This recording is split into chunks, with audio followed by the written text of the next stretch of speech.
All right, we are now live. What's going on, everybody? My name is David Maddox, and this is my first ever Clash of the Fans podcast. We're going to talk about the latest news in gaming from the people that matter, which is the fans.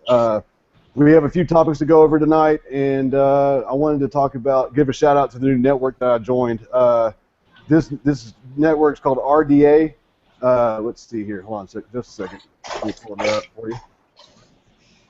All right, sorry about that. RGN, and it's the Real Gaming Network, and we got some pretty big things working, and I think this might end up being the network's actual podcast. So we're going to try to help anybody that is looking to grow their channel through this podcast. So we're going to have a bunch of, the older folks that have been on YouTube for a while come on and help out some of the younger guys like myself who've never done this before and try to get people...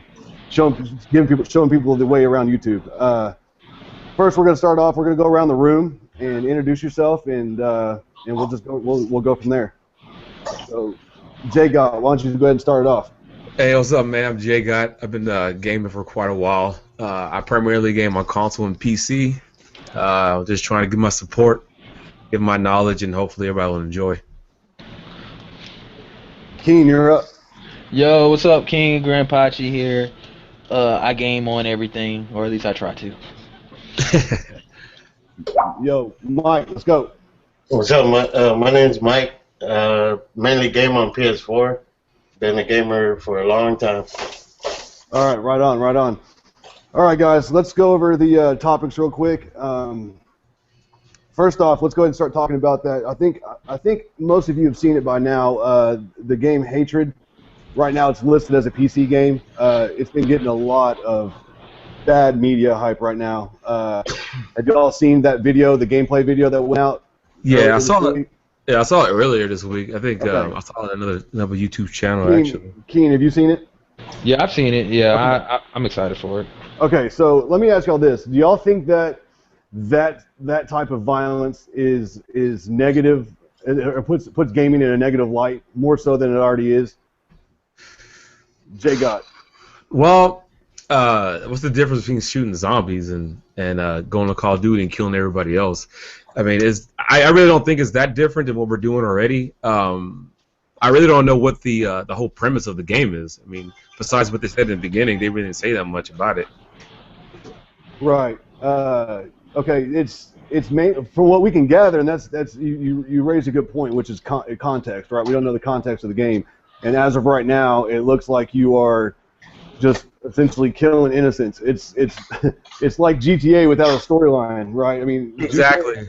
GTA is the same thing, but they have an underlining tone of humor, right? So, and there's a reason behind a lot of things, a lot of the killing, the killings that you do in the game. So this game appears to be just straight up Columbine. Keen, what's your take on it?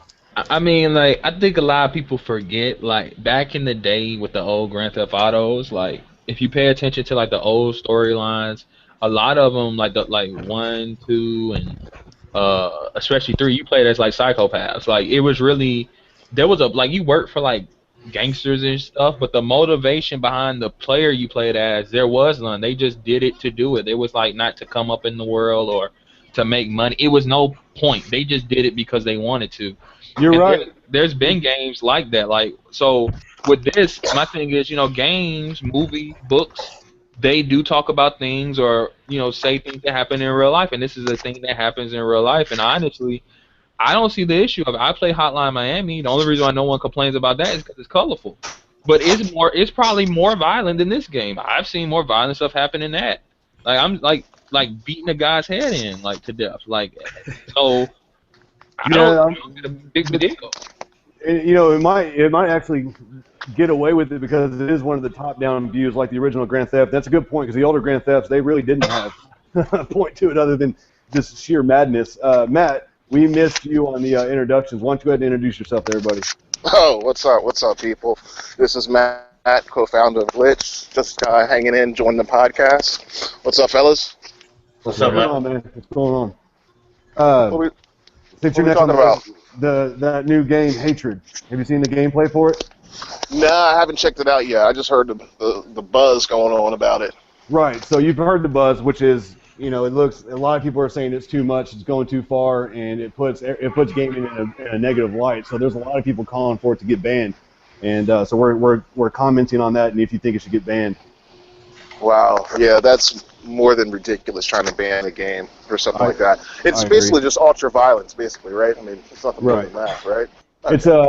It's Zombie Nation or whatever that game is on, you know, Dead PS4. Nation. Dead Nation. Yeah, yeah. It's just like that, except you're killing innocent people. And then with melees, it looks like when you go to do a melee, it takes the camera up close and personal and shows a devastating execution, if you will. But it's showing it on women and, you know, just innocent people walking around the street is what it appears to be. By the way, who's the studio behind it? This game. I didn't see that. It looks Yeah, like I'm just wondering, you know, is it because it's a big studio? Because honestly, I'm sure I can go on Steam right now and find, you know, a bunch of games equivalent to that.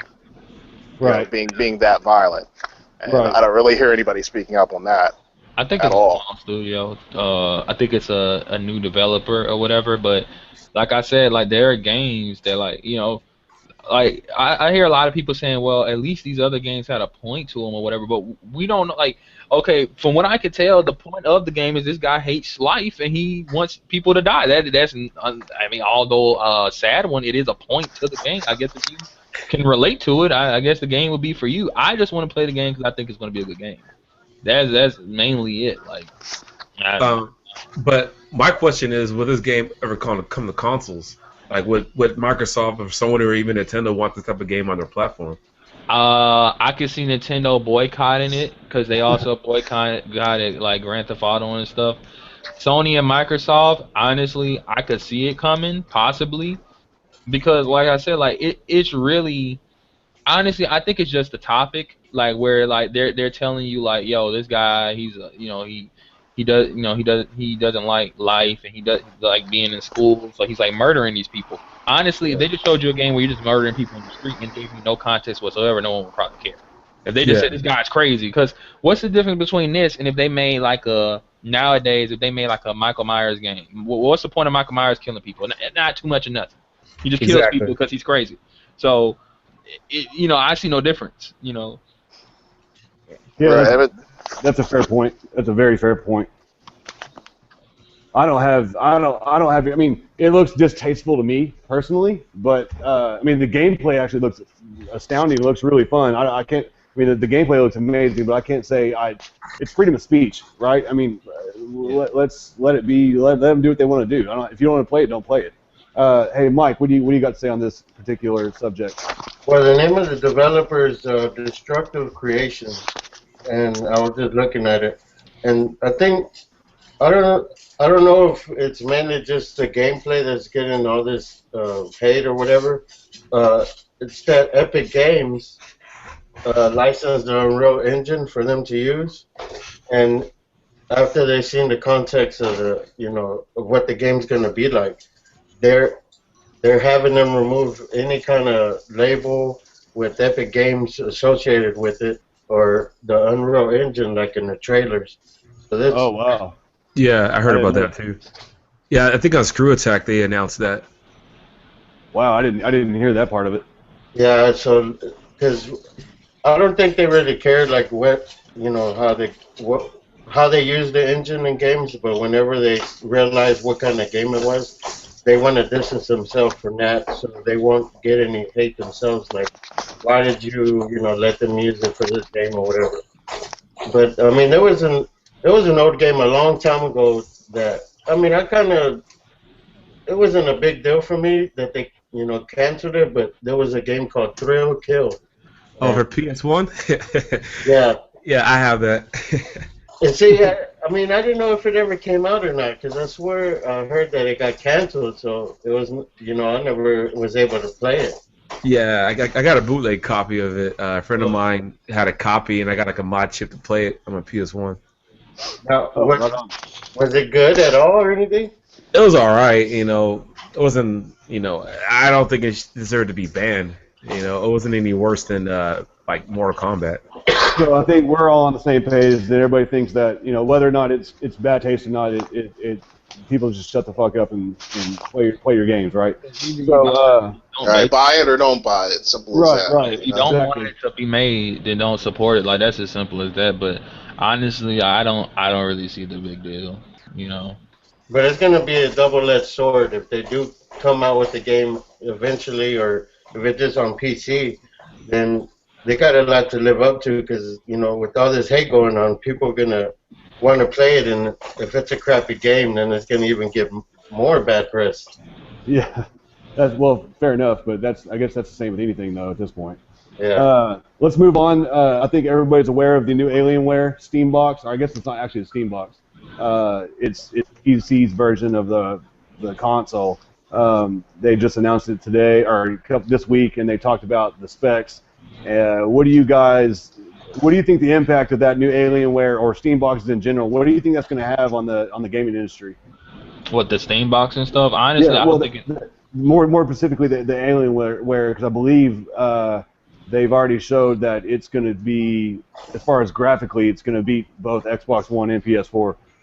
honestly, not too much of nothing, because they already had Alienware's already came out with devices like that before, and I mean, if you played on a console and you like consoles, you're gonna buy the console. Like, I think that's just what it is. Like, you know, they made the X51 series and stuff like that. They were basically like consoles. They were about the same amount of money as a console.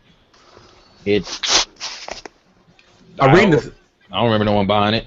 Oh, I'm reading the specs on it. I mean, it's kind of smashes on the console, but just like King said, I mean, there's got to be a market just for that only, you know. And well, you know, what they're trying to do is find the crossover, because right now you have your console guys like me, because I can't go on PC because I hate my PC. I can't work them. They're frustrating.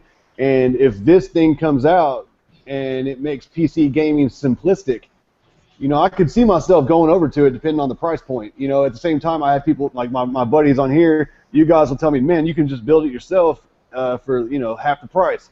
So I don't know how well these things will ever do because of that. I mean, I think they're trying to fill the void, which is people like me, and I know that there's probably quite a few people out there that are like me. Well, so, what OS is it gonna run? Is it gonna run Linux or Windows?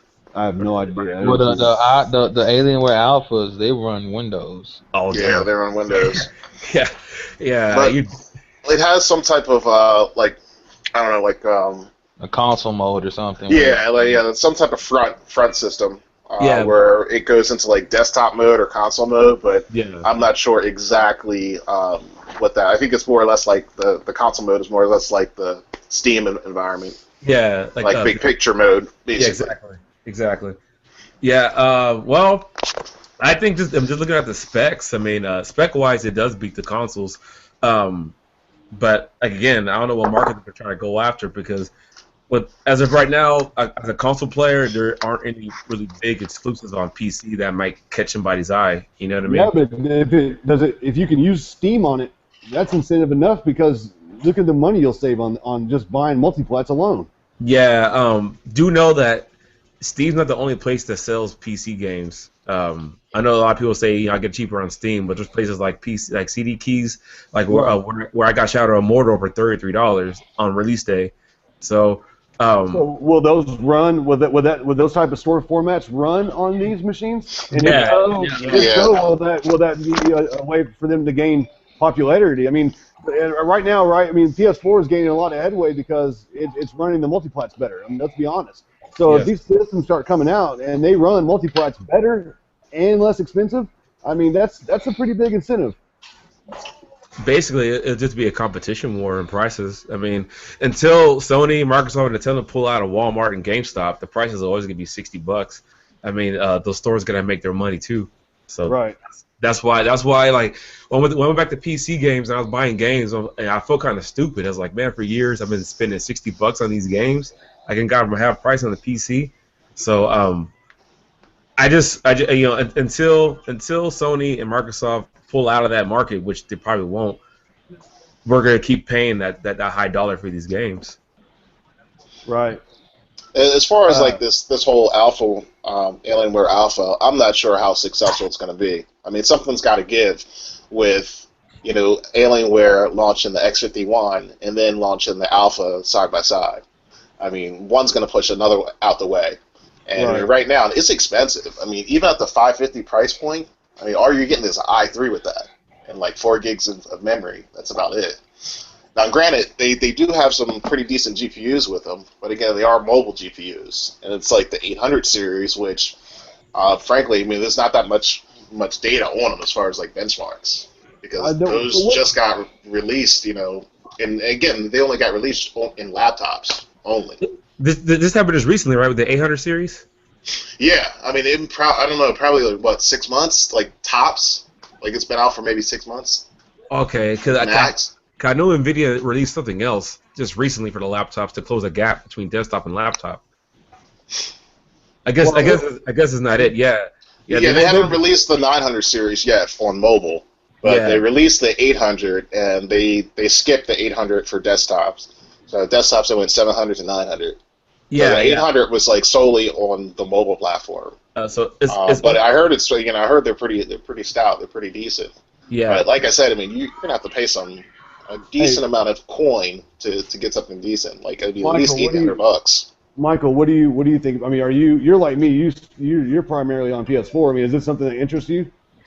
Yeah, well, like you said, I mean, I'm mainly on console, and I mean, I guess like he was saying, of course, you know, you could get day one launch games on PC cheaper than the console. But to me, I buy the consoles for the exclusives that stay on the console. I mean, each his own. I mean, I've never actually used the computer for gaming except for like a Mac way back in the day. Right. So it's not going to interest you then at all. Okay. No. So guys, they've done their market research. So who are they targeting? Is what I want to know. I mean, they obviously went out and surveyed people. They're not going to spend all this money on R&D for nothing. Who are they trying to market this thing to? That's what I understand. The PC guys are not going to go buy these things. It's just not going to happen. I think they're marketing like with those boxes to two crowds: the person who wants to get into PC, but you know they don't know how to build it. They don't want to take that risk, and it's a pre-built game at PC, and then it looks like a console. It's appealing to the eyes. And then there are PC gamers or people who just want like a small PC to run certain games on. They'll go out and buy those things. Like who Dark Holy is. Like he's a PC gamer. He has a tower that he built, but he also has the X51 just because it's easy to port that around and go to somebody's house. You know, so it's for both, I guess. Like it's honestly X51 Alpha. It's marketed to the console players, but I don't know how. I don't think people would just gravitate to it because everybody knows what the PlayStation 4 is, the Xbox One, the Wii U. Right. I don't know. We're not going to see it for X51. Yeah, what's up? Right. Like if you're in the market for that, I mean, well, why get the Alpha versus the X51? You're going to spend $800 on one of these devices. I mean, I don't see the point in getting the Alpha. Yeah, that's crazy. Oh no. Well, they're really touting it as a console, though. You know what I'm saying? They've been really touting it. Even though we all know it's a PC, they've actually come out and said that they want it to be known as a console. So that's exactly who they're trying to market to. They're trying to market to those console players. But you know what? They'll probably end up selling this thing in Best Buy because there's a Best Buy sale anywhere already. Yeah, I think so. I believe so. Yeah, so like it'll be the casual person that walks in, that goes to the computer section and they see that and they might get it might get spread out through the word of mouth. That's how people are gonna know what it is. Not so much by commercials. I think it might work. As crazy as it sounds, I really do think it might work. It might fit that niche group of people that are like, I want a console, but like a PC-like experience because it comes out the box almost like a console. It comes with the Steam OS on it, and you just plug in a controller and go. It's ready to go. You can decide to change it to whatever format you want to later, and it has Windows on it. But yeah, out the box, it works just like a regular console does. I mean, just about the same size. Yeah. So, how well did the Steam boxes do? Never released them. Yeah, they're not out yet, are they? No, they're not. They're out yet. Because that was initially just for Steam. You couldn't run anything else on it, and like you couldn't really open up the system and change it. Like with the Alpha now, you can open it up and change the internals on it. Like Alienware definitely took it and they spun it to make it something a little unique, I guess. Yeah, but the only thing is I don't know too much about the opening up of the Alienware box, but can you switch out the video card in it, or is it all mobile based? Nope. Gotta talk about that. I highly doubt it. Yeah. I highly doubt it. Like I've seen extra mobile cards in some laptops, to run SLI, but they're extremely rare. And I'm sorry. Go ahead. Go ahead. Someone say something? No, go ahead. You're fine. Oh, okay, cool. Yeah, they're pretty rare. So I doubt you're ever going to be able to take any of these out. Yeah, okay. I mean, yeah, you could switch a hard drive, and probably you might be able to add RAM, depending on what motherboard they have on there. That's for sure. But yeah, there's not that much. Now here's the real question, and I know there's a lot of guys out there that are going to be watching this that are like me who suck at PCs, and I'm envious of PC and everything about PC. Is there a way that one of you could give us how to build a really entry-level PC that can still run games better and more solid than a PS4, but then have that console mode that Matt was speaking about? Like what sounded like YouTube. They got that all over YouTube, but like what price are you looking to spend on your PC? I mean, obviously, right? We'll do another show about this, but I wanted to bring it up because, if there's a way you could put it in a dumbed down mode where I can't break it, then I'd be on PC already. You know what I mean? Like all my multiplats would be on PC, and I bet there's a lot of people out there that are like me that just don't have the information or knowledge. What you could do is I know you got the 4 controller. Like, I know you probably don't have any games on Steam, but you could download Steam on your computer and just go to big picture mode, or just look on YouTube and see how that looks. It's right. It looks exactly like how a console menu would look. Yep. Wow, cool. All right, well, we'll address that on another day, and we'll call it PC for Dummies, PC gaming for dummies. So the next, I think we've kind of beat that thing dead. Let's see. The next topic I wanted to talk about was the reality TV, the Kim Kardashians of YouTube. You know who those gamers are who make a living on YouTube with drama. Yeah. In recent news, you've been seeing a lot of people bashing those guys or that type of player.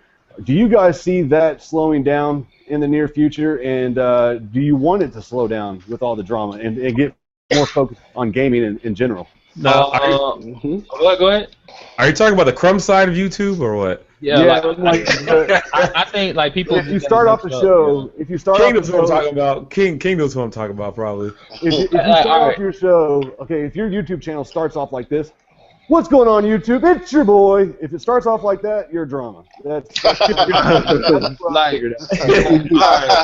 I said, like when it comes to it, you gotta realize something. Like this drama that you guys see half the time isn't even real. Like it's just like I look at it all as entertainment. Like when people say, I remember when I was first like meeting Dredd and stuff. Like everybody didn't like Crap Gamer because he's spewing bad information to gamers, and I'm like, well, why would you ever go to Crap Gamer or anybody on YouTube to get information? I don't most of the time, or I go check my own information. Like if I listen to somebody, I go check it out for myself. But I look at it all as entertainment. If I want to see true gameplay, I'll go to Twitch or I'll watch someone with a channel. All they do is basically gameplay. Like, but people like just yelling and screaming. That's for that. If you want that entertainment, you can watch it. I mean, you know what the crazier part is? I read an article the other day that said YouTubers have more of an input in the gaming community than reviews do. Right. So that's a sad realization of it. These people, what they're saying, a lot of kids, a lot of younger people, a lot of people that are getting into gaming and using YouTube as an information hub to get everything that they learn, they're learning a lot of bad information from these people, and it's ridiculous. Like, yo, what's going on, Dark Holy?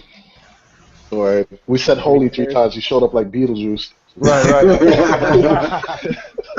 Yo.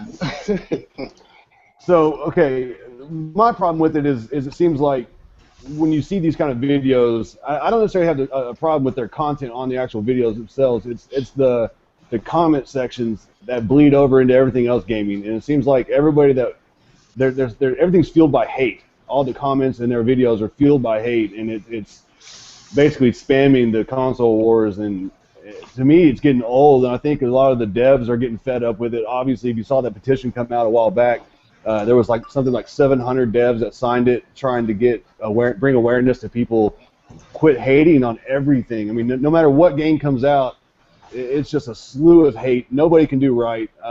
Halo 5's doomed. Uncharted 4's doomed. There's no matter how great those games are, the amount of hate that's in the industry right now, they'll never live up to the hype. But see, this is why they made the game Hatred. Right. That's exactly why. Because everybody hates everything already. Might as well just give them a game. Right. Fair enough.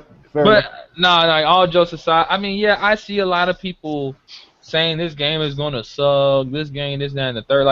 I honestly, when I see a game, I honestly, first off, I say, does it appeal to me? But I can't tell. It may not appeal to me, but I can't tell if it sucks until I play it. Right.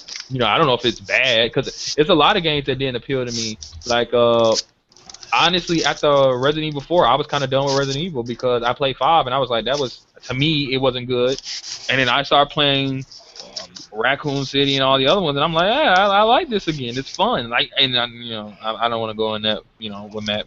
You get burnt at the stake every time you show I felt those games were fun, so I was like, hey, I like this again. But I mean, I don't know why people just hate on stuff they haven't even played. Well, see, what I'm trying to do here, especially with this podcast here, is I want to have everybody that I want anybody that can come to this podcast, and I want people to be able to express, their fanboyism, but without the hate that follows up with it. You know what I mean? Like, if you're an Xbox guy, I want to be able to, make fun of you for liking a subpar console, but at the end of the day, we both have respect for each other. We go back to each other's houses to play video games. You know what I mean? Like, to me, it seems like that sense of community is gone, and I'm hoping that we can.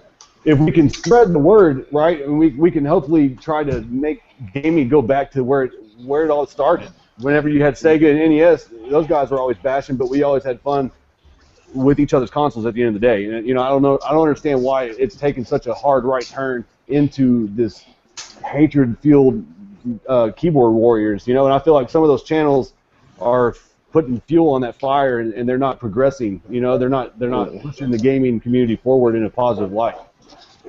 I mean, I just think it's the internet's fault.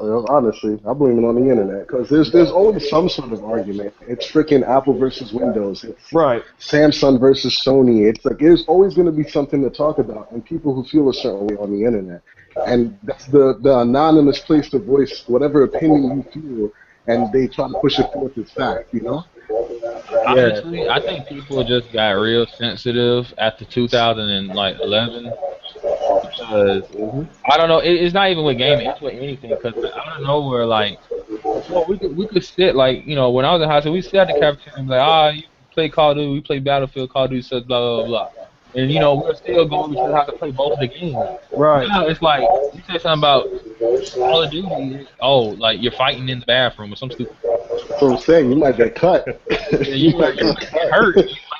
And it's just. It was odd. It made gaming kind of not fun for a minute until I just realized those people were stupid. So I kind of stopped paying attention. Now the problem is grown ass men doing it. Right.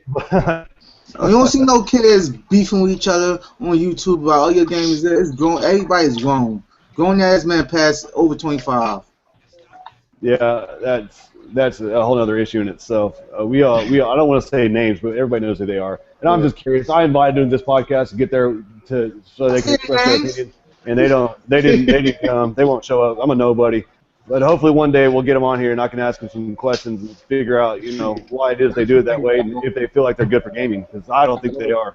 I don't think that'll ever happen. There's been multiple people that have tried to get them into debates and they've never come. I don't want to debate them. I don't want to debate them. I just want to find out, what's their viewpoint on if they're good for gaming, because I don't see people like that do anything good for the community. Hey, Dave, I'll be 100% honest with you. Only how you going to get them particular people into your podcast if you call them out or you got to have at least over 10,000 views. Right. Yeah, you gotta think about it. You gotta think about it. You gotta think about it as well. These guys do those drama stuff for views, and those views equal money in their pocket. So, they know this causing drama is gonna create attention. So why not, right? Right. Even if you say something stupid and you go there and be like, yo, you're a fucking idiot. You gave them a view. That's all that matters, you know? Yep. Thumb up or thumb down, don't matter. Yeah. I know you want to get Next Gen 720 in here and crack gamer, but they wasn't going to come. You not gonna come. And on they you not. Oh, I'm a nobody. I'm nobody. That's cool. Yeah, you not Harley or you not BG or you not Tech Review or Mind War nigga. You ain't none of them guys. So therefore, watch your goddamn time today. Wait, Holly, your green paint is spilling off your wall. I know my paper, my file. Yo, he looks like he's in jail, yo. It look good, though. Make it work. Make it work. I can take my shit off and take my shit outside and still look great. What is that, Minecraft green? Is that Gumby? Huh? Does anybody else have anything to say about the Kim Kardashian YouTubers? Yeah, I wish they would go back to the old days where people weren't afraid to debate about what the fuck they were saying. Like, that's all I want. You know? When a person would, like, regardless of if they're spewing shit or not, they would still come and debate and make jokes, and it was fun to watch that, man. Now it's everybody just in their own lane, and they just make up their own opinionated facts and keep it moving. Wait, time out. This somebody is debating. I just see a post, live debate. Next Gen 720 and... Versus? It's probably a Nintendo fan. I think it's either RXL or it's the Raid. Oh God, RXL. It's Rated. No, that's his new name, the Raid. No, it's the Rated D. That's somebody different. It's not. Rated D's fun. See, like Rated D's been after a crap game on them for like months now. Who is that dude? He's a YouTuber. He's a Sony fan. For a while. He's a funny dude. Yeah. Well, I spoke with Seventh Level a while back, and I know he's looking to get back into what you're talking about, which is the old school 6th Gen, 7th Gen debates, the good-hearted debates and he called out a couple of guys, and nobody's willing to debate them. So, shout out to him. Hopefully he can get that kick-started and find somebody that will debate him. I mean, really, no one wants to debate because no one knows how to debate anymore. Like, I'll debate anybody. Anywhere, anytime. I debate I debate you depending on the topic, but like people don't want to debate. They don't want to do anything like that. Someone gets destroyed in debate. They don't. They don't want to do it anymore. I don't think people can debate because like half the time they're like trying to yell and talk over. That's not a debate. A debate at the end of the day, no matter if you win or lose, I come out of debate learning stuff. Right. That's the point. It's fun to do or whatever, but it's a learning thing. It's spreading information basically. It's just a competition at the same time. If you're not willing to change, if you go into it hard-headed, thick-headed, and you're not willing to change, you're never going to learn anything from it. And that's the one thing. Like, I'm not afraid to lose. If I lose, I lose, and maybe I'll come out a better gamer on top of it. I'm not afraid of it. So, all right, let's move on. We're going to move on to.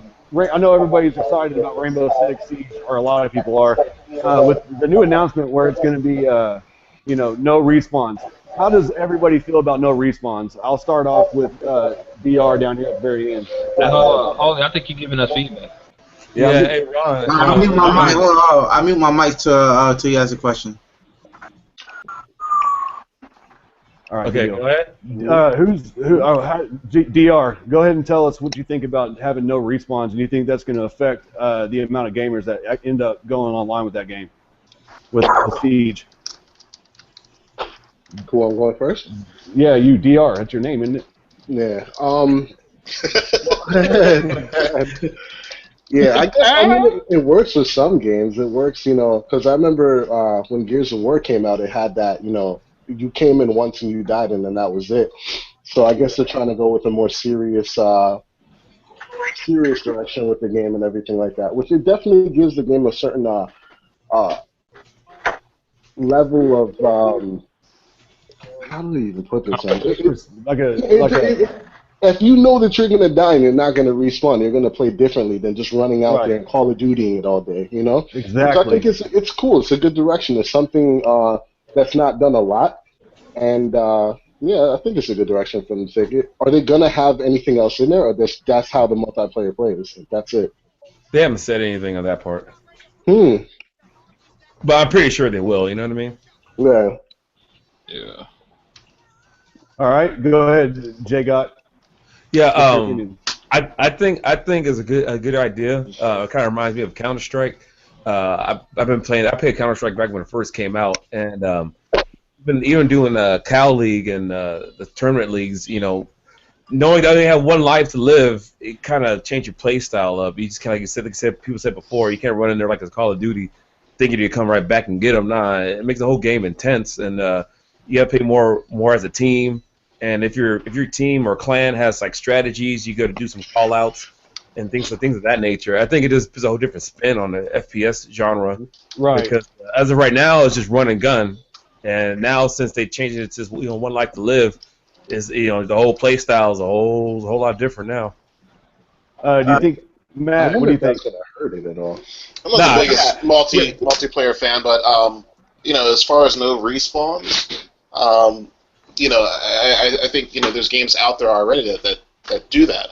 Like I guess like SOCOM, I'm pretty sure there's no respawns in that. But people are going to play different. You're not going to have those Call of Duty cats in there, running and gunning, stuff like that. So it's good having different types of games available. Separates people from Titanfall and Call of Duty to more tactical type of games. So I just all remember. the better.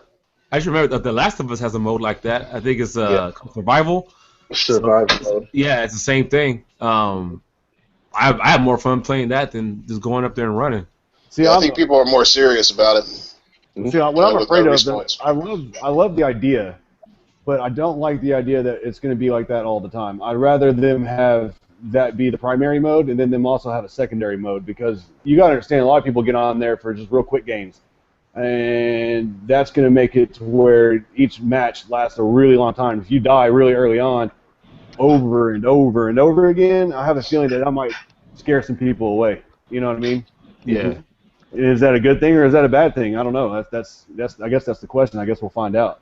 You have a good point. I'm pretty sure they're gonna have more than one mode. It only makes sense. It'd be kind of a stupid move. They're saying the whole fucking thing is non-respawn, man. And I'm a huge fan of that game, but there's some days where I have a bad day and I can't get my rhythm. And so if I keep dying early on and I never find my rhythm, I don't know how long I'll stick with it, And that's what I'm afraid of, is if they don't have a mode where it's just real quick, shoot them up, blow the house up, get out. That's how gaming is so fucked up, man. What happened to the days where people would have something that was hard or that they had to learn and they would sit there and just deal with it, Now it's like, oh man, it doesn't have respawn. I'm finished. I can't play that anymore. There's certain people that won't even play Last of Us. They won't play Gears because it's too much for them, man. I remember when you died in a game and you had to start all the fucking way at the beginning again.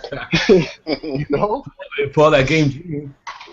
Because they're going for mass appeal, and that's not mass appeal. You got to understand the casual gamer is what moves the industry forward, so they have to appeal to those guys. And so I'm kind of excited that they are doing this, and I, for one, will be buying this game day one, and I, for one, will be playing the shit out of this game. I'm just thinking outside the box here, and I'm a little nervous for them for that reason. But at the same time, I'm like, if it does deter the Call of Duty guys away from this game, it's going to keep the talent pool up, and it's going to make that game extremely challenging. I'm looking forward to that. Dark, Holly, what do you got to say about that? I know you got something to say about it. Basically, I'm going to love it. I'm a big Rainbow Six fan, so I love everything about Rainbow Six.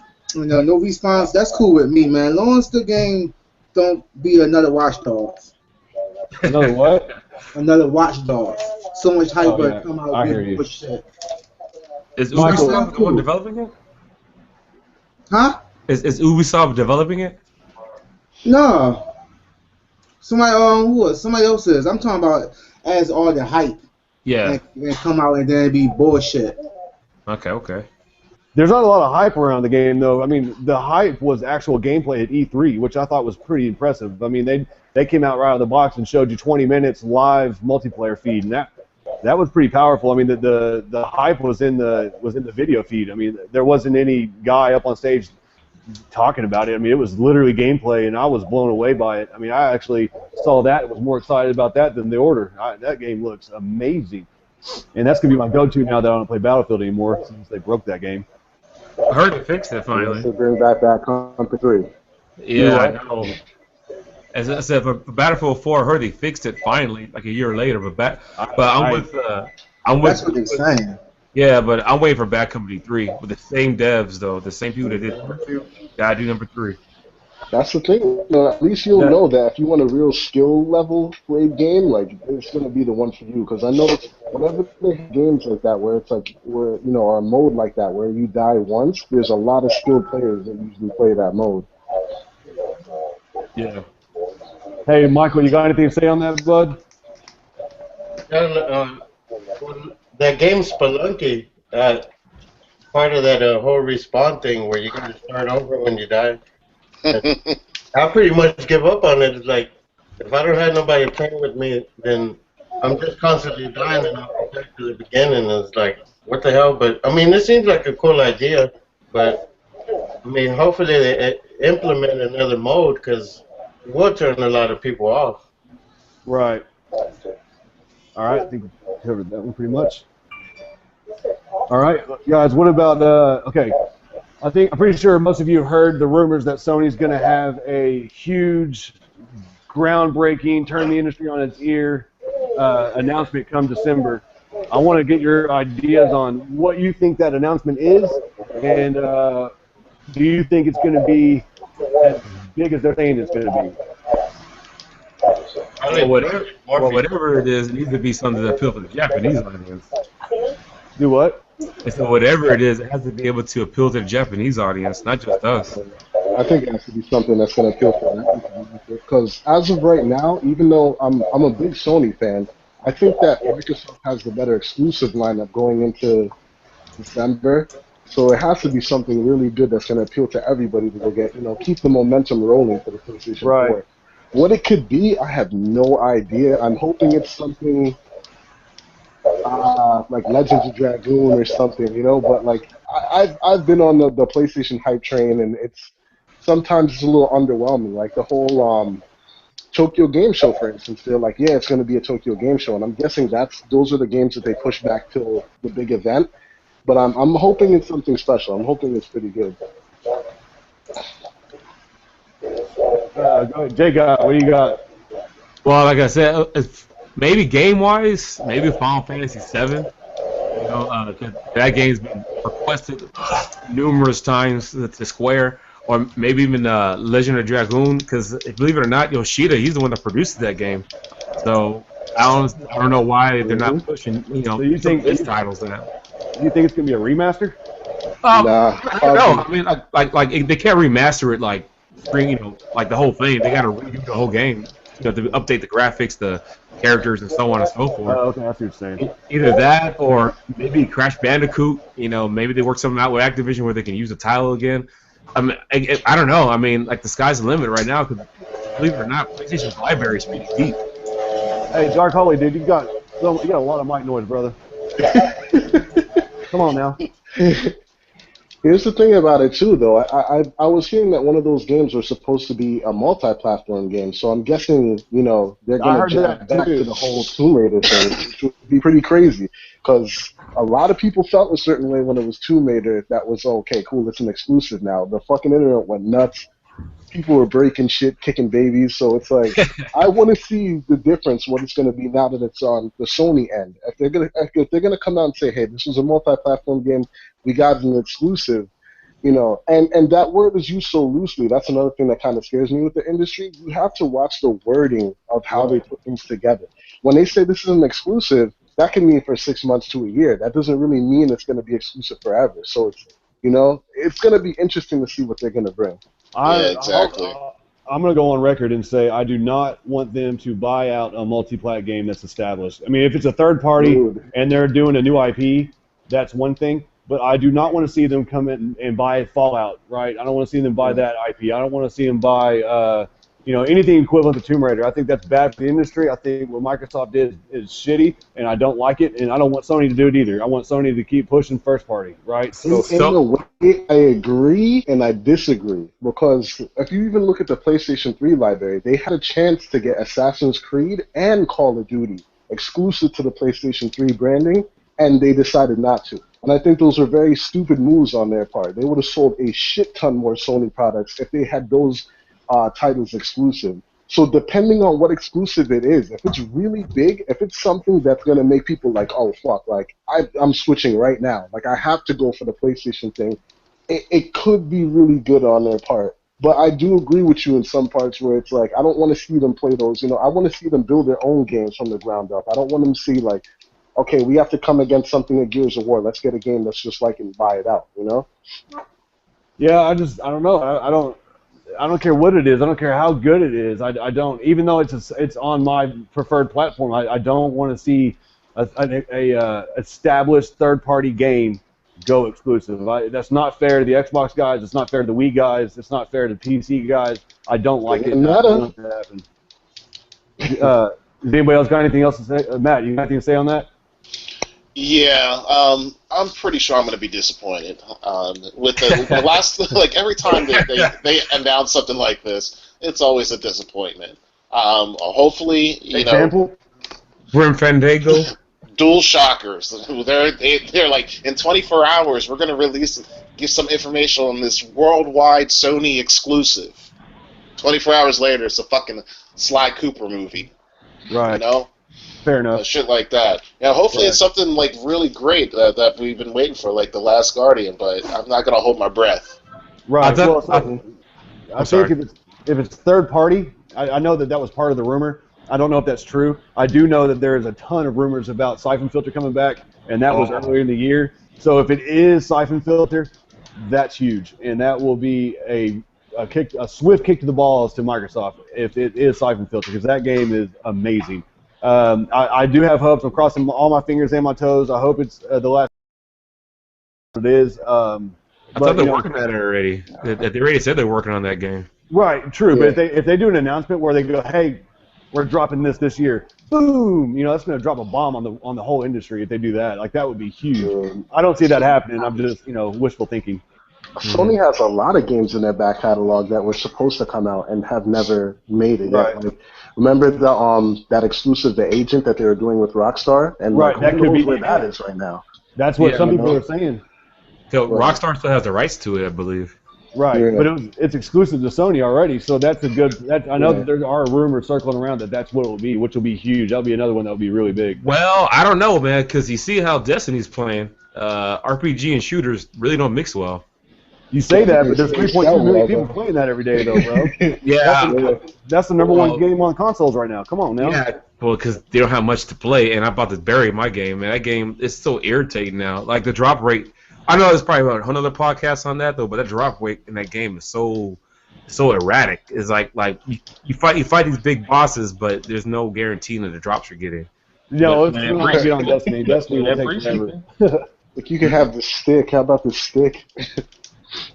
The what? I mean, it may be Doki Doki Universe 2 or something. You guys good? Yeah. I could actually see something like that happening. I could see something like that happening. Well, if you read the text, the guy says he didn't want to close his eyes, so that's a hint towards maybe Silent Hill staying exclusive. Dude, and that was from a developer. That wasn't even from like the industry insider Tidux, who or whatever the fuck his name is. That was from the actual developer's point of view. They're like, dude, that thing is going to floor. Like he said, people are gonna rage out because of it. So it has to be pretty decent. I hope so. It's in December, right? Maybe you guys will get like maybe that Gran Turismo or something. I know you guys just got Drive Club, but Gran Turismo is still Gran Turismo. They can still drop it and they'll do. Some people got Drive Club. No, but look, but if it's third party, it can't be Gran Turismo. It can't be Siphon Filter. It's got to be, if it's third party and it's got to make people rage. I mean, it's got to be third party. And then we had PT already exclusive, right? So maybe they bought out maybe it's Silent Hill, which is cool. Like that's pretty exciting. I wouldn't say that's like, groundbreaking or anything, but that's still pretty cool. I mean, that has to be the scariest game I've ever played in my life, bro. There's something that's so eerie and irritating about that game. Like, You're right. PT? Yeah, PT. But see, even that game, like if that game goes exclusive, I don't like that because that's a game that's supposed to be a multiplat, and that's not fair to the Xbox guys, man. Silent Hill's always been on PlayStation.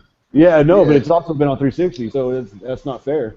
It started on PlayStation though, so I guess there's an argument there. That was part of the rage for the whole Tomb Raider thing too. It's like, oh, it started here. Like well, not even started, but it's known to be on PlayStation branding more than anything else. Yeah. Hey, we just got One Stop in the house. What's going on, One Stop? What's good? What up, yo? Made it in here. I was trying to get in earlier, but that be.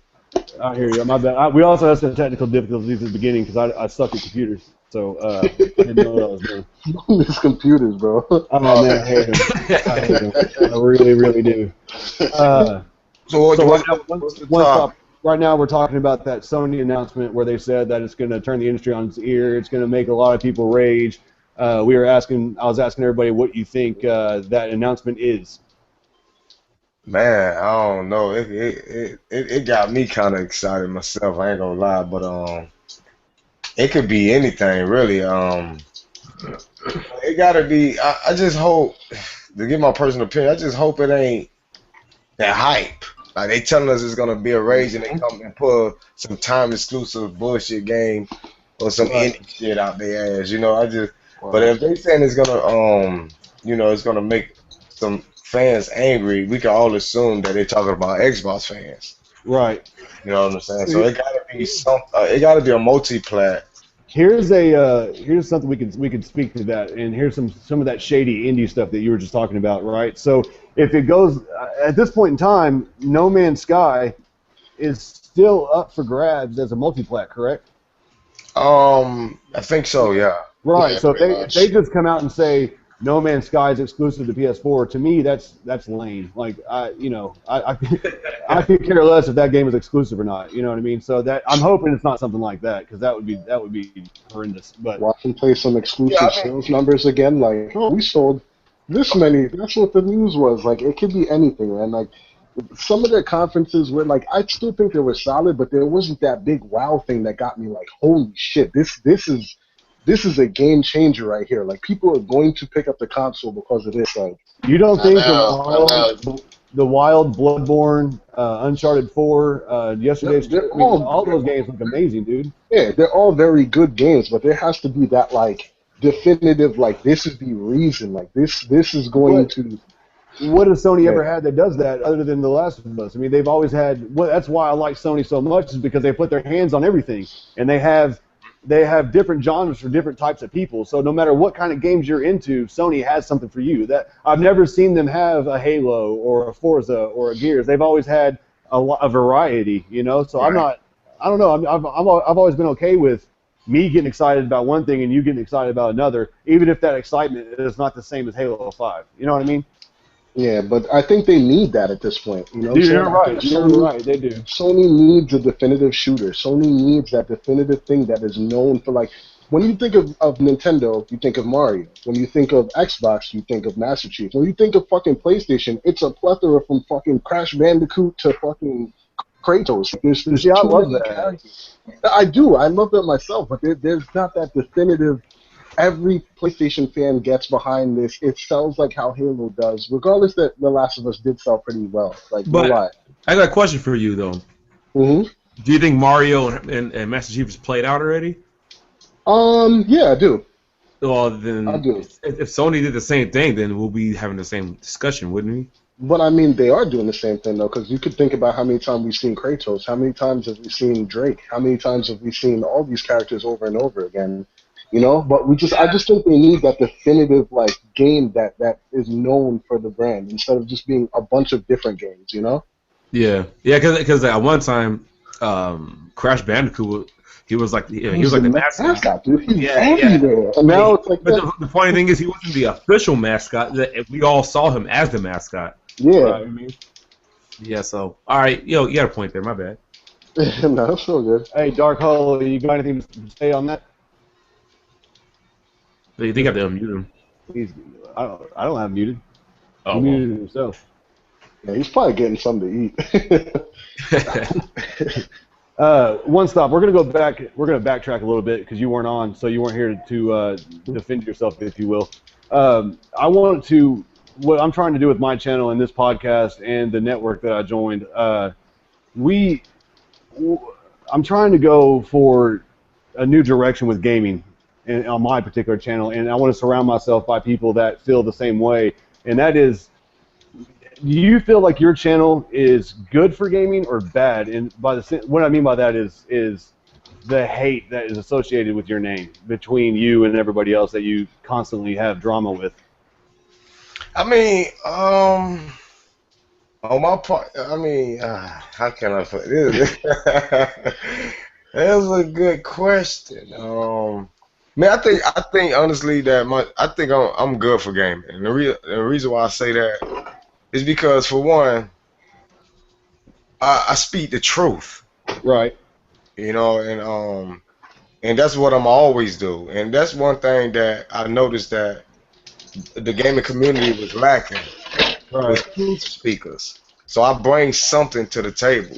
And I agree with you. I agree with you. I have the utmost respect for you, first and foremost, so understand that. But here's where I feel like, and I've made the same mistakes. When I first got on social media, I used to attack Xbox guys left and right. And the reason why I did that was because I was having fun with it. It was no different than me attacking the guy driving the Camaro on the street after I just beat him in my Mustang, right? To me, it was fun, but at the end of the day, we both enjoyed the same thing, right? And so we could go to the bar and have a beer and talk about our cars and that sort of thing. And that's how I approach gaming, because I have fun at my house playing the games, and then I can go talk to my buddies and make fun of them for playing on the Xbox. But we still had this respect for each other because we have the same passion for the same thing. Now, here's where I learned that real quick, especially on social media, you got a bunch of keyboard warriors that are fueled by hate, and they don't see past their console. And so when I was being negative to them, and I thought it was funny, I was laughing behind my keyboard, you know, they were taking it seriously. And so what I did was I stopped doing it because I felt like I wasn't doing anything to get my point across. Because there would be times where I was really trying to get my point out there, and I was trying to help people understand what my point of view. And if I attack them by saying Xbot or Xtwat or something like that, immediately they pull up a wall and they don't want to hear you. So I feel like with you, for instance, you do say the truth, and you are an Xbox guy, and I think a lot of people just think you're a Sony fan. That's because they're not listening, dude. What they're doing is they hear you say Xtwat at the beginning of the video, they pull up their walls, and they're like, fuck that guy.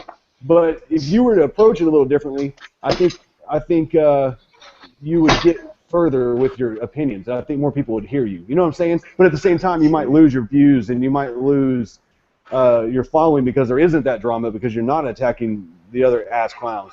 You know what I mean? So I'm just curious if that's ever gone through your brain, and you've ever thought about, you know, should you try to get to the audience a little differently? I mean, to be honest with you, it's tough for me because a lot of times, a lot of things goes on behind closed doors. A lot of people don't know about. Like right. These guys every guy that I got into it with, they actually attacked me first. Right. Every video that I made was actually a retaliation video. I never just made up somebody's name. Like Zaire, he attacked me first. Anchorman, he attacked me first. I could go Crap Gamer, he attacked. All these guys attacked me for no reason. They just came at me. Either it's on Twitter, Facebook, whatever. Hell, even on Xbox Live, I've been in the party chat with Zaire on the Xbox One, and some slick stuff been said to me, or you know, some disrespectful things has been said to me. But when I retaliate, a lot of people don't know that I've been attacked, and they think that I'm attacking these people. That's not the case. But number two, I just think that because I'm an aggressor, you know, I speak aggressive or whatever the case might be, people tend to shy away from it because, for one, it's the truth, and of course the truth hurt.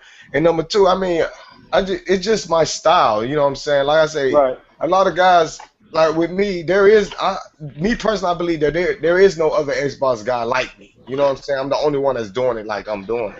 And number three, I'm one of the few Xbox guys that actually give you 100% the truth and be able to back it up with either links in the description or whatever, where I get my sources from or whatever. I does that. A lot of these guys just don't want to hear the truth from their own guy.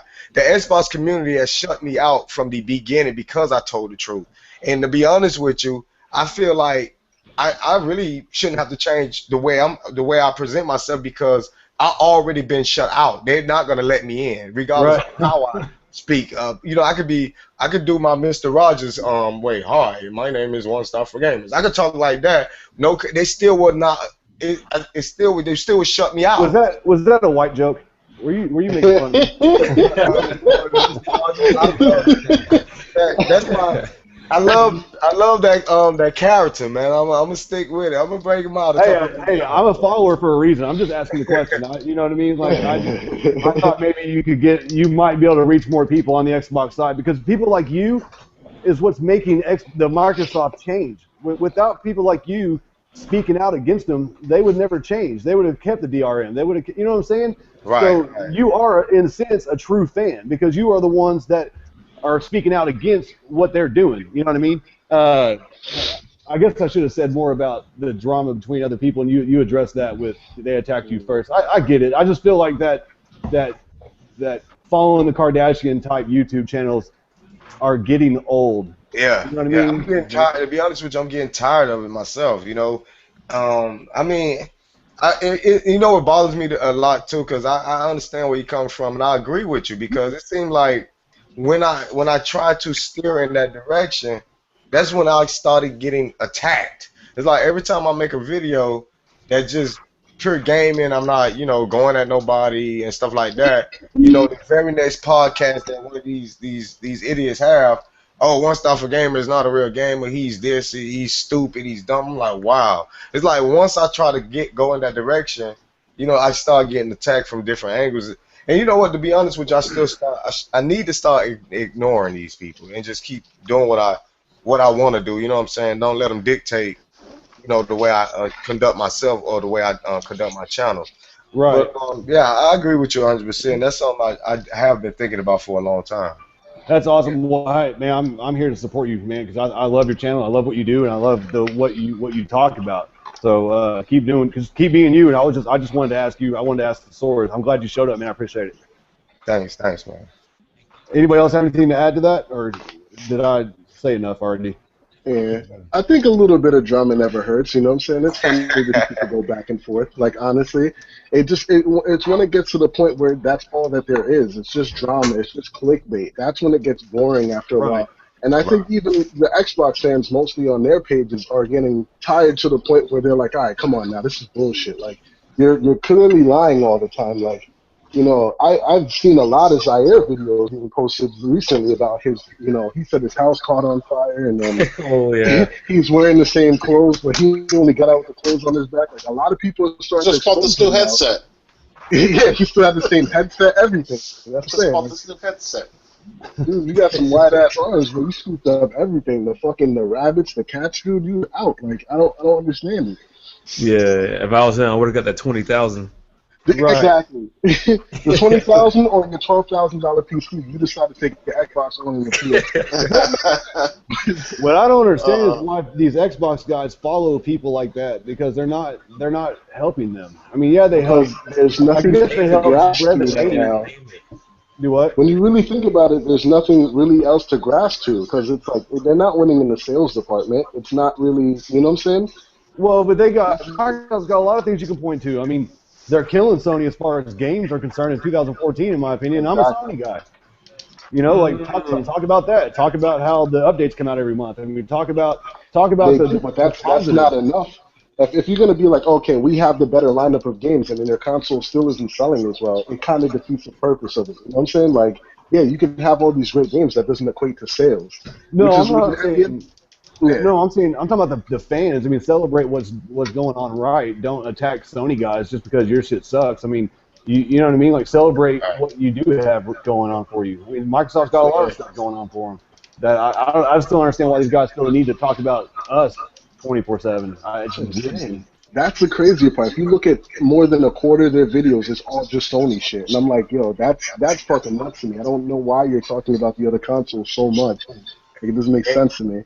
And that's something. See, that was something that I always try to point out to, especially to a broader audience when it comes to these fake Xbox fans. A lot of people don't understand something. If I call myself, because people ask me all the time, yo, why do you always talk about, you know, Xbox or Microsoft? It's because I'm an Xbox channel. And a lot of people, I'm like, if you go to a channel like me, I used to go to these so-called fake Xbox channels. And all I got was Sony news. It made no sense to me. It makes them look like a hypocrite because if I'm coming to your channel and you're an Xbox guy for Xbox News, why is you constantly talking about Sony? That means you're a Sony channel, not an Xbox channel. Right. You know, so and when they ask me, and when I answer them, well, I'm an Xbox guy, what I supposed to talk about a different platform all the time? They didn't have nothing to say. Like, right. It makes no sense to me, man.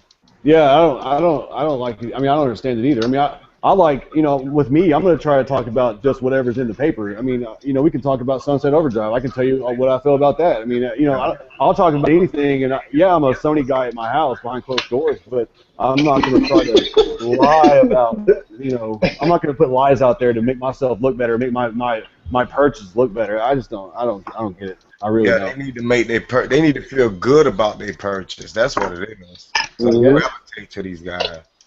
I guess. Real quick, I wanted to ask y'all this. Are y'all familiar with the new Sony Gaming League and or their new ecosystem? Yes, Gaming League? Yeah, Sony just announced that they're going to do, it's like MLG, but it's now Sony's own version of MLG, and it's going to be broadcasted through, I guess they're using Gaikai services, and right now they have Call of Duty Ghost, I think the new Rainbow Six is on it, Battlefield 4, all the sports titles.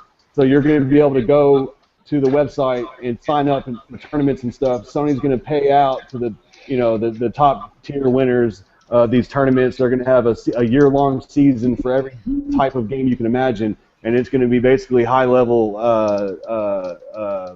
battling, if you will, online. I think it's dope. I think it's really good. Just on the fact that, like, if you go to any one of these tournaments, usually they're running on an Xbox. You know, you go to the Call of Duty thing, they're running on Xbox. Everything is running on Xbox. So it's a way for them to break into the industry.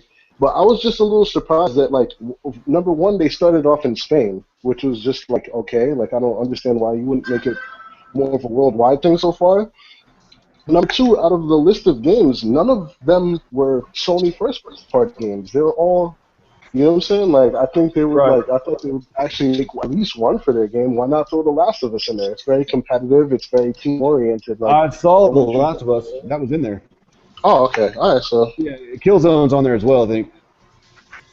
So, yeah, I think, unless I saw something wrong. One stop, since you're an Xbox guy, well, how do you feel about that? I mean, Xbox is supposed to be known as the online premier brand. Do you think Sony's starting to move in on their space?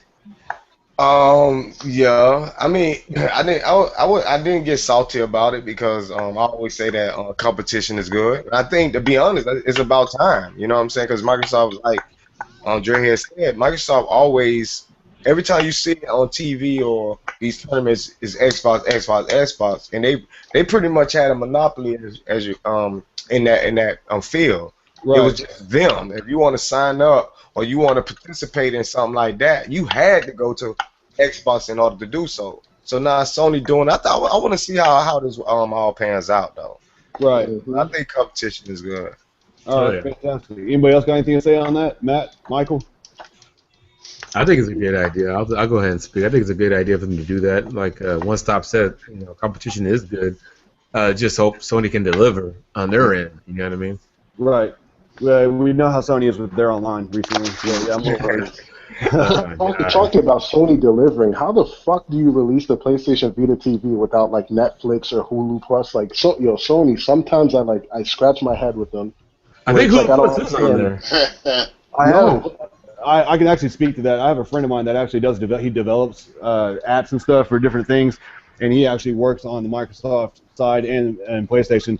The reason why that doesn't work is because Sony is kind of stupid in a sense. I don't know if any of you own a Sony Blu-ray player, but if you do, you'll notice right out of the box, it's got like 3,000 apps. I mean, it would put the Xbox One to shame. I mean, the Blu-ray players that Sony puts out are amazing, and it has. And I'm gonna fumble these words. I'm gonna say it wrong. He's supposed to be getting on this podcast in a little bit. Maybe we can revisit it, but supposedly it has something to do with the operating system and all of those different people that have the apps, like the IGN, the Netflix, the Vudu, all of that stuff out there, Crackle, they have to recreate their app per Sony product. So they don't have a universal Windows 10 or something like that, to where an app can work on any of their products. That's where Sony's messing up right now, is because their OS is different on everything, and that's why you're not seeing the apps come out as fast. That's the thing that kind of rubbed me the wrong way, though, because like literally the Vita TV is just a stripped down Vita. It has the same store, it has the same everything. So it's actually worse when you think about it. Like the Wi-Fi is a lot better on the regular Vita. You know what I mean? I don't use Wi-Fi. It has certain features that are just flat out horrible. You know? I mean, I guess it's we're paying for $100, but damn, when you have to use that with the Ethernet cable and you really don't have a choice with the Wi-Fi, it kind of sucks. Yeah, because when I plugged mine in, the Wi-Fi wasn't as strong as I thought it would be. But yeah, on the cables where it's at. As a matter of fact, I don't think it's even has a gigabyte network inside of it. You know what I mean? Because when I plug it in, when I plug it into my hub, which is a gigabyte hub, only one light comes on, and that one light tells me that it's 10-100, not 1,000. So for networking from my PS4 to that, it'll be a whole lot better if it was a gigabyte transfer rate. See, that's the things that Sony do. That you scratch your head and you have to think sometimes, like, God damn, like, who okayed this, yo? And it's not even like it's something that they just launched. They've had a year with this over in Japan already. Like, exactly. Essentially, it's 2 years because there's an R&D before that. So I don't know. It's really confusing because it coincides with their ecosystem they're trying to build right now. You got the Music Unlimited, you got the video thing. They're now using the Gaikai service, or eventually they're using the Gaikai service for, and this is part of what I wanted to talk about. Supposedly, let's just say it's a year from now, right? You're supposed to be able to get on PlayStation Now, and they're going to have PS4 games on PlayStation Now. You're going to be able to play a demo of any game, even new releases. And if you like that game, you can buy said game on PlayStation Now, right? But now that you've bought it off their Gaikai service, you're going to be able to use that streaming service to play that game on any device, whether it's your Z2 or Z3 or your Vita or your PlayStation Vita or your TV or whatever that thing's called. So they've got this ecosystem coming out with the new game, the PlayStation Gaming League. Like they got some really cool stuff coming down the pipeline, and I'm really excited about it with the share play. I mean, all this stuff is getting integrated together. But then you see stuff like that, and you're just kind of like, what? No 1080p? So if I do want to run Netflix eventually, because at some point they'll get it, what? You can't watch a movie in 1080p? Like, what? I don't understand. Just to piggyback off that, all that stuff sounds well and good, but until PlayStation gets their network up to par, then none of that stuff will even happen. Like the network was down earlier this week. I mean, so I really don't see Gaikai being a strong force until they get that network up to par. As for the 1080p viewing in Netflix, yeah, I'm with you on that one. But for the gameplay, the Vita games aren't even in 1080p. I don't think they're even at 720p. So right, I'm talking about the viewing. Like yeah. Like I said, I agree with you on that one. I mean, they should at least have 1080i, at least. But they don't have that. So. It does have 1080i. I thought that was the max res was 1080i. Yeah. But it only makes sense because I think what's the Vita, like 540p or something like that? Yeah, it's not even. Mm-hmm. Yeah. Hey, Matt. Ryan, you on? He's muted. Muted. That's another thing I don't understand too. There's a bunch of games that they said were going to work at launch, and then right before it launched, they're like, "Oh nope, they don't work anymore." And there's some games that have a bunch of. And, I even heard that the DualShock 4 controllers, you can't use the touchpad on it for the Vita. So like those games that you were able to use with the touchpad, now it's like, what's the point? It shows up, but like it's not active because I was playing Killzone. And I was trying to do a melee kill. You got to swipe up or swipe down. The game wasn't recognizing it. As a matter of fact, I tweeted the one of the devs about the controller, and they tweeted back to me and asked me what's the problem. 'Cause with that game, you can't customize anything with that game. So I told them, I was like, hey, I want the trigger buttons to be R2 and L2, not L1 and R1. And so I guess like some things they're not seeing or they just failed to realize. Yeah, they said that they did that because they don't want people that are actually using the Vita. Like they don't want there to be like a skill differentiation. Yeah, I get that. Yeah, After playing Shadowfall, R2 and L2 are the trigger and zoom, not L1 and R1. But so there's a difference between skill and like the fact that like if somebody's on the Vita and they melee you and you have to swipe left to deflect the melee and you can't. You literally can't if you're playing on a PlayStation TV as of right now. So anyone that runs up and stabs you, you have no defense for that. That's what I'm saying. Like, I don't understand why they couldn't come out with like a mapping system that when you put the DualShock 4 to it, you could map it any way how you'd like to. Yeah. That's Ryan, can you speak to the issue with Sony and their apps not working on the Sony or the PlayStation products? It's lame. Because you were saying it has something to do with the operating system, right? And that's why their Blu-ray players have so many apps and the PS4 doesn't, right? Well, yeah, they're totally different. They're totally different operating systems. So how is the Xbox One able to have more apps out of the gate than Sony? Can you touch on that from a technical standpoint? Pretty simple. Xbox, when you're designing for Xbox, it's essentially designing for Windows. But really what it comes down to is just the actual application developers. It's up to them whether or not they're going to make an app. Sony has nothing to do with it. Sony doesn't make the apps. Microsoft doesn't make the apps. So if HBO, for whatever reason, decides they don't want to make a PlayStation 4 application, that's their call. So the operating system is based on Linux. So it's mostly different interface from Windows. So is that why does I don't understand the concept. Like, why does PS3 have it takes them 5 years to get HBO, and then Microsoft Xbox One can get right out of the box? Like, I don't. So is that why? Is because they're running a similar system as Windows, and so that all the apps work together or work similar. Like, so Xbox 360 works really similar to Xbox One as far as the apps concerned. Is that why? That would be my guess, because my understanding is they're still all Xbox 360, Xbox One. They're using a Windows kernel. So if you can program for Windows, you can program for Xbox. I don't think that justifies the differentiate, like why there's no apps on PlayStation 4. I think that could come down to either demand from the users, or there could be contracts that Microsoft has with these distributors that maybe there's like an exclusivity time that they can't have other apps on other platforms. It was like that for Netflix at one time, wasn't it? Huh? It wasn't like that for Netflix, because when Netflix first came to PS3, you had to use a disc. Oh my God! Yeah, that's right. I remember that. You did have a disc. I had a disc. I had it. I forgot about that.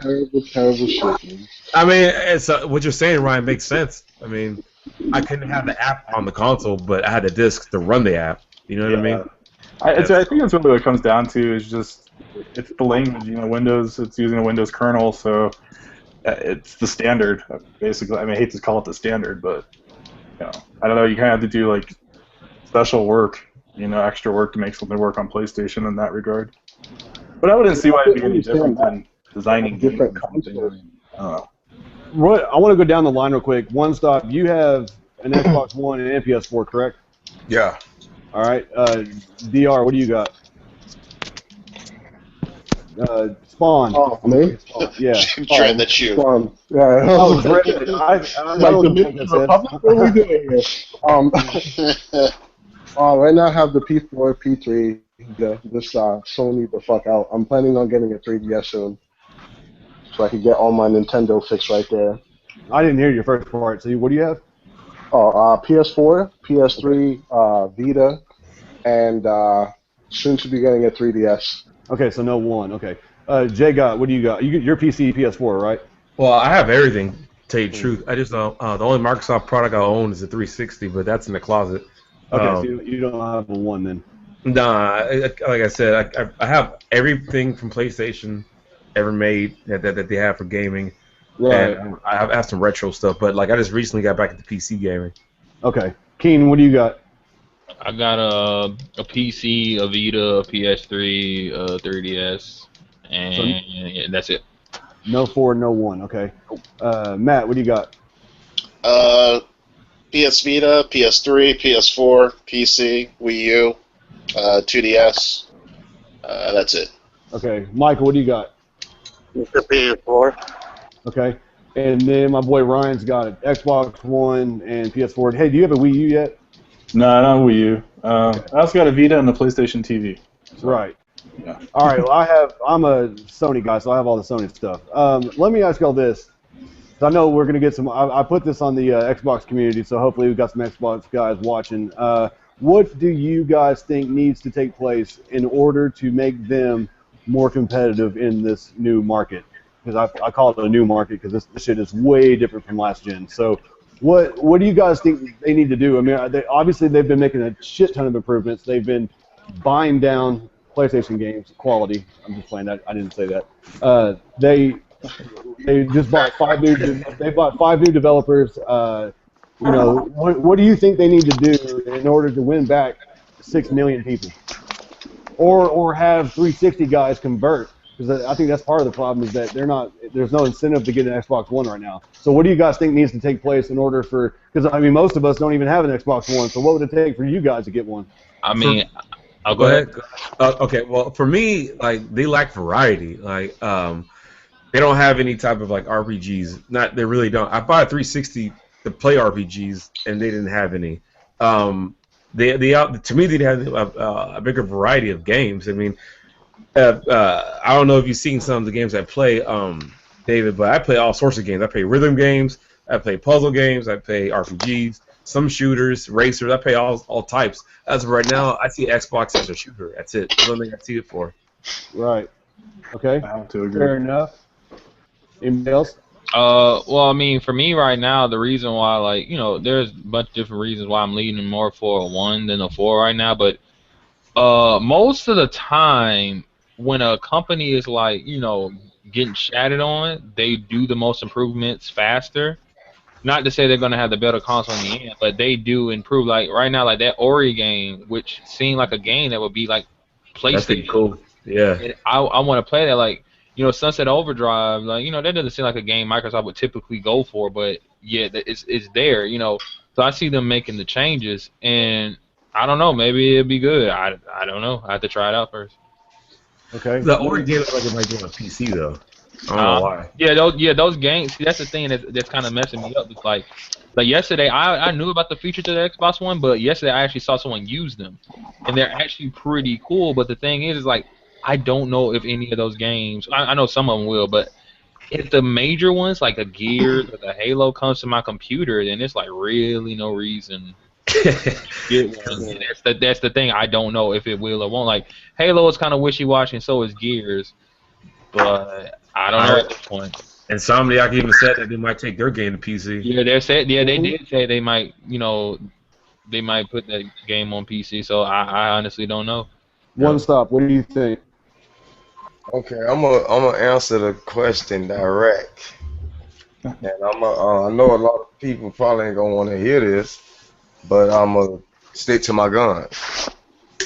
Microsoft won't be able to, and the reason why I say that is because people need to understand something.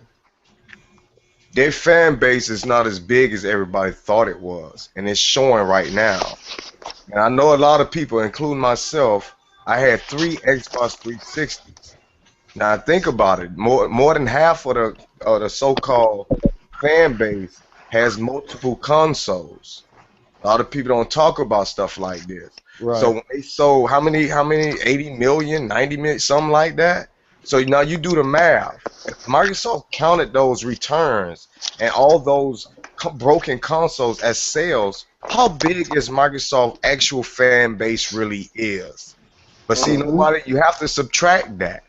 So now, Microsoft, I ain't gonna lie, Microsoft did better this time, including Sony, because there wasn't that many red ring of death. So what we're seeing right now is the actual size of the fan base, because there wasn't a whole bunch of returns. You know what I'm saying? Not like the 360 or the last gen. So what Microsoft need to do is they actually need to reach out to a new audience. They need to reach out to a different audience, because the people that like myself that already, you know, that really bought a 360 or like the Microsoft brand, we already got our Xbox Ones. So they need to figure out how can we reach out to a broader audience without keep screwing up and make people gravitate to our system. And I'm gonna just say this, and I'm gonna end it like this too. Microsoft need to start reaching for 1080p 60 frames per second, because the console just can't do it. If your console, if you can make your games look beautiful, just like Rise, Son of Rome, hell, even if it was 720p, stick to that. Just keep creating games that's going to be fun, that's going to look great. Just do what you can with the system that you got and stop reaching, because now you're gonna, preach. I'm just saying, stop reaching, because a lot of that focusing on, you know, trying to compete with the Sony PS4. We're getting shittier games, shittier looking games. You have the AI is. I'm not gonna get into Titanfall AI, but I mean, y'all already know how that turned out. They need to just stop doing it. Focus on their fan base that they do have, and try to give us the best quality games with whatever the machine can handle. Yeah, you're right, and I'll speak to that because I had two 360s that broke, and I had 4 PS3s break. So you know, I think those numbers are padded on both sides, not just Microsoft's. So I mean, I know the 360 had a much higher fail rate than the PS side, but I was super unlucky with mine. I had 4 break over the course of the entire gen. So you are right; those are padded numbers. Dave, I'm on the same boat as you, man. I had 4 of them break, and I stopped playing mine in like 2008, and I had mine at launch. Right. 4. Like mine still works, and I have a launch one. Yeah, and mine never broke. Yeah. You also have to consider too. PlayStation 2 was. I think it wasn't really like a major issue. So that's over 100 million PS2s that were sold. So Sony, between the PlayStation 1, the PlayStation 2, PlayStation 3, they've proven that they have a fan base. Microsoft's never had a fan base. Even back to the Xbox One, I think the Xbox One fan base was, I mean, like the original Xbox. It's like 30 million, I think, right? I think it's like 25 or something. They've never had it, but Sony historically has always had a strong fan base. So One Stop's got a really good point then. If you take that 30 million and then you let's just say all of those 30 million had 2 consoles, do the math. That makes up 360's numbers. That's a good point, One Stop. Yeah. Yeah, maybe that's what it is. Maybe you're right. Maybe they do have to go out to a new audience, and maybe that's what Sony's been doing right the whole time, which is having a variety of games and not having a mascot. See, I've always thought not having a mascot was awesome because their mascot was a fucking bar with all their characters in it. Like that's what I've loved about it because it has something for everybody. I don't think they need a mascot. What mascot do you want? Here, take it. We got it. I mean, that's what I've always thought was great. That's why you look at the 2015 lineup with Sony, and they got an amazing lineup of games coming out in 2015.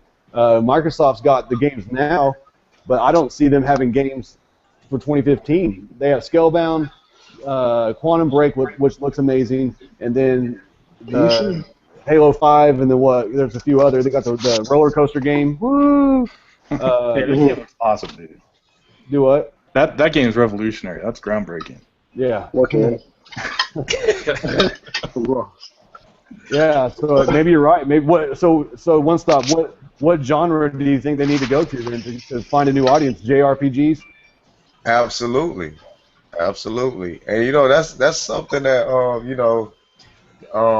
been kind of hoping that they would do. You know what I'm saying? Because like I say, man, at the end of the day, I love the fact that there is somewhat competition still there. I just hope that, because like I would tell anybody that if Sony, I don't want Sony to continue to just blow Microsoft out the water, because Sony could start getting lazy. Sony can monopolize the whole gaming market and just say, you know what, we don't really have to do anything. We got everything on lock, and then Sony fans will get shitted on, because at the end of the day, I don't look at Sony fans as Sony fans. I look at them as gamers. I don't care if they, even Wii U fans, PC, I look at everybody as gamers. I don't care what console that you choose or what you prefer. I don't want to see Microsoft or Sony or the Wii U fans get shafted, you know what I'm saying, because that can spill over to what I like the game on, you know what I'm saying? So that's why I don't understand why, like, I try to tell my Xbox guys, if you see some shiesty on Sony's side, yeah, okay, it's good to talk about it, because we need to speak up for each other as gamers, and vice versa. If you see something on the Wii U, speak up about it. Don't let it just happen, because it can happen to us. So I just think that Microsoft need to reach out, like I say, reach out to and start making more variety of games, because I don't like just playing shooters. I like to play all games. You know what I'm saying? So, and it's getting real old and real boring to me. All we get is first-person shooters, just different masks or different gear. But it's all the same to me. Well, you know, Microsoft owns a quite number of games, a good number of games that are diverse. They just need to use them. It's kind of like the same thing with Nintendo. Nintendo has a lot of games that they just don't use. Like, you know, they have, like, Microsoft owns Blue Dragon, which, for what I heard last gen, was a pretty good RPG. They could use that again if they wanted to. You know, Microsoft needs a platformer. They have Banjo, but will they use it? I don't know. Like, they need to maybe start using their games that they have. Like, start demanding those games. Like, you know, Microsoft had the last Remnant on their console, 360. It was I have it on my PC. I'm liking it. If that came out, if I knew about it, knew about the game back when I had my 360, actually I still do, I would have booted my 360 back up just to play that game. But Microsoft doesn't advertise it, so. I feel like they're real quick. I don't mean to interrupt, but breaking news! I just saw a link from DualShockers. Naughty Dog hired some new guy, and they have a new IP called Showtime. We don't know anything about it other than what we've seen on this link. I suggest everybody to go look at this. This shit looks unreal. I don't know if this is that rumor or what, but it looks amazing. Oh my god. Showtime, the whole basketball Sony's been actually hiring a lot. Yeah, I was earlier about they had hired. They're doing a lot of hiring, and they get some really, really good talent on these. Remember the guy that did that was it War of Warcraft? No, it was the 7 Layers of Hell. I forget what he called the video, but it was a Naughty Dog animator. That was the most amazing animating thing I've seen in like forever.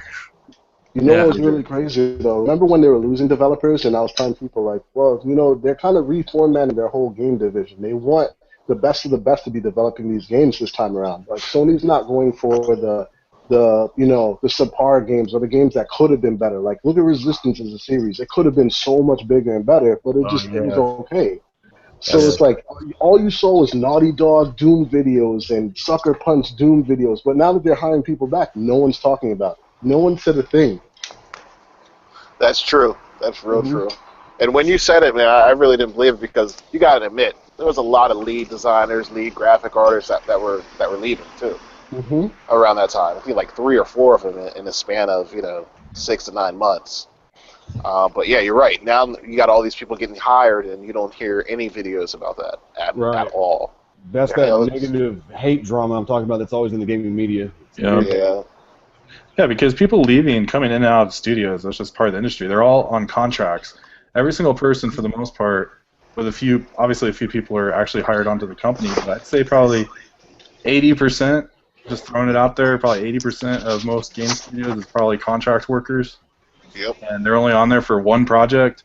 And if somebody finished their work on Last of Us Definitive Edition or whatever, they're done. They're gone. And I'm thinking people, their contracts just ended, but the media made this huge stink about it. It's like, I don't know. That's one thing I see like that's going to happen with Sony. With their back being against the wall, they're going to be forced to produce the best they could possibly pull out. There's going to be no excuses for it at this point. Well, that's, whenever y'all were talking about, One Stop was saying that, Sony gets ahead and they're going to get complacent.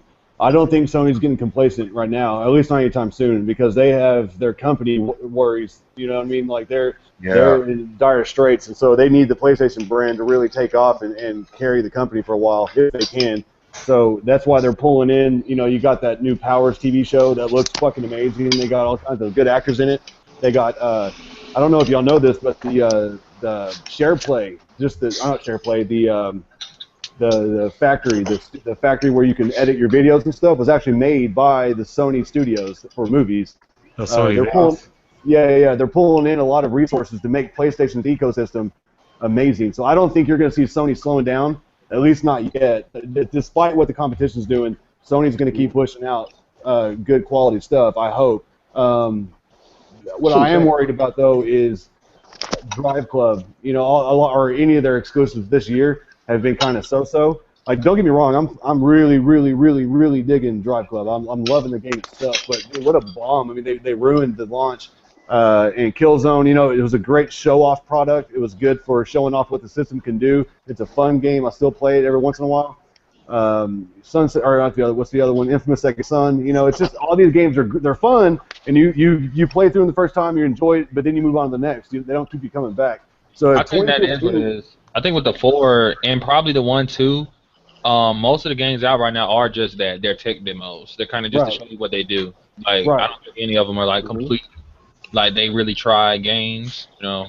And honestly, that's what they should be. You shouldn't come out with your biggest guns out the gate. You know, you slowly roll into this, and in the middle to the end where things are, you know, mature. That's when you want to drop all your hot titles. Well, 2015's got the hot titles, and what I'm worried about is if those hot titles, like the big 4, Uncharted 4, Bloodborne, the Order, the Wild, if those games are just mediocre, I think that will hurt Sony really bad. Yeah, I agree.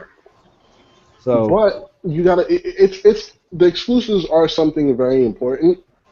But as you know, as we say, you get the casual market, and I think most casuals are into those games that are the EA games and all the sports games and all this other stuff. Like, well, so are we. You're right. Yeah, so are we. I mean, we all play multi-plat probably more than anything. I mean, honestly, you know. So like we're overshadowing the fact that like certain features could be a selling point coming into December. Like the fact that I'm able to let somebody else play my game off of my console and I watch them or whatever, or like the whole that could be a huge selling factor. If that goes out there and people are like, yo, you could play my game for an hour, bro. Like, imagine how big that could possibly be, and that's a huge selling point. Right. Yeah, SharePlay has huge potential. Huge. It's gonna be based off your internet connection, right? So basically, has nothing to do with Sony. Sony's in. Yeah, you need 5 megabytes or whatever minimum to run any type of streaming service. It's no different than Netflix. If you can have Netflix, you can have SharePlay. Well, it's using Gaikai, so they are involved with it. It's using PS4 remote technology, which is also Gaikai. It's using the Gaikai as the backbone, or what? Right. Yeah, Gaikai. A lot of people don't realize that Gaikai actually powers remote play. So, like, even though you're obviously, I forget the technicality behind it, but Gaikai is involved with the remote play. It's like their technology, and then they're also obviously doing the PlayStation Now is also Gaikai technology. Mm-hmm. They're totally utilizing it. So I suspect like this Far Cry 4 co-op thing that they're doing right now, it's exclusive just to PlayStation 4. I have a feeling it's that way because it's using Gaikai. Right. I don't know reasons, but. All right. Well, look, we're getting real late into this podcast. I didn't want to make it this long. Guys, I really, really, really appreciate you coming on to my first podcast. I know we got a few hiccups in the beginning. I hope to make this thing a lot bigger and better than what it is. I'm gonna do giveaways. My very next podcast, I'm gonna try to do them every Sunday at 6 o'clock. Maybe I might make it a little later because I had to miss part of the Cowboy game and that sucks. So I might make it a little later. I'm gonna try to do giveaways. I want to give back to the fans that support us and the community of gaming itself. So I want to say thank you, and also I also want this podcast to be for the keyboard warriors out there. I know a lot of you guys out there like to run your mouth on the keyboard. This is an open forum. I did not make this private. Anybody can join. If you want your voice to be heard, or if you need help getting out to the public and you're getting ready to start a YouTube channel, come on here. We'll help you out. I mean, hell, we got One Stop in here, right? I mean, come on. He's big famous. So. A celebrity in the house. Yeah. So, again, thank all of you. Hopefully, I will see some of you guys back next Sunday, and I'm going to be doing a giveaway on the next Sunday, and whoever's watching live, I'm going to go down the list, and we're going to pick somebody at random. So, thank y'all so much, and hopefully we'll see you back. If does anybody else have anything they want to say before we get out of here? Thanks for having me, man. Thanks for having me. I appreciate it. Congrats on the baby, too. Oh, yeah. Oh, you did that too. Congratulations. Appreciate it. Three girls, man. 3 girls. It's rough. It's rough over here. I'm stuck out here in the garage because it's too damn loud in the house. Yeah, I didn't know you were in the garage, man. Yeah, it's getting kind of hot in here too. So hey, man, thank you everybody, and look forward to talking to you guys on Google Plus. All right, man. All right. Later.